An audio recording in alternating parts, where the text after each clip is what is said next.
Bonjour tout le monde, c'est bientôt le dernier jour de l'année et on finit forcément l'année en beauté, toujours.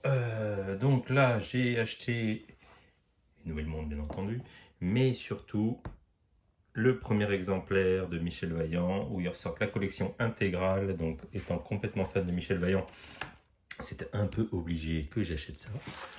Voilà.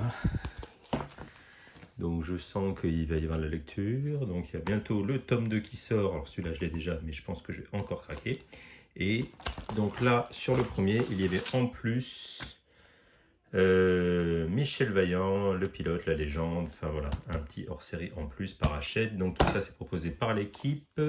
Et puis forcément par la team Michel Vaillant Art Stripe. Avec Dupuis je pense derrière. Donc voilà, forcément j'adore. Et donc on finit l'année en beauté. Donc dernièrement j'avais acheté celle-là il y a quelques temps, même pas 15 jours. Enfin voilà, donc la fameuse, hop, voilà, ça zoome dessus. La fameuse Casio G-Shock, le dernier modèle qui était sorti, que j'adore toujours. Et donc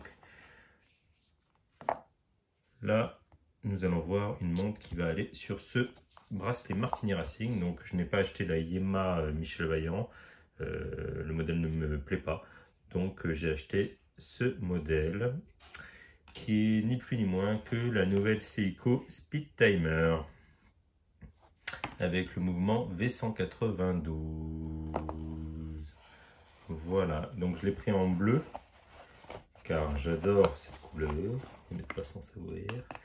Et donc on peut voir la fameuse Seiko Speed Timer, donc avec un look panda. Donc les sous-cadrans sont des cadrans solaires. Donc voilà, modèle Prospex, étanche 100 mètres, le mouvement solaire V192. Le chrono qui marche à la perfection.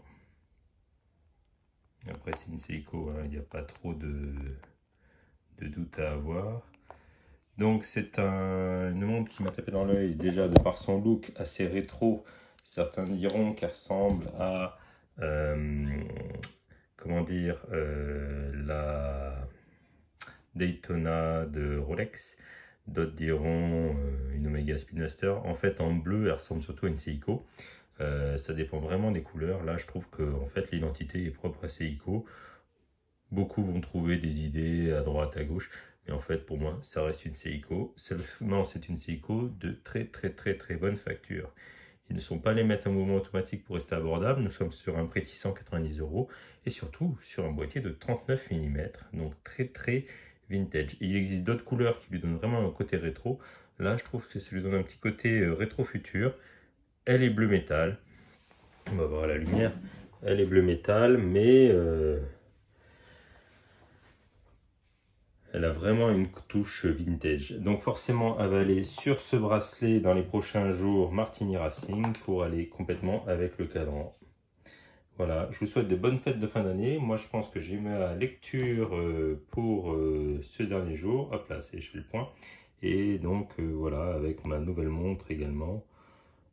Finir l'année en achetant une Seiko. Je crois que j'avais commencé également en achetant une Seiko cette année. Donc la boucle est bouclée. C'est une montre, une année au niveau des montres très japonaise, entre les Casio, les Citizen, notamment la Aqualand que j'ai acheté hommage au film Le Grand Bleu. Cette Seiko qui me faisait de l'œil depuis qu'elle est sortie, il n'y a pas si longtemps que ça d'ailleurs. Donc voilà, une année qui se finit en beauté. Allez, des gros bisous.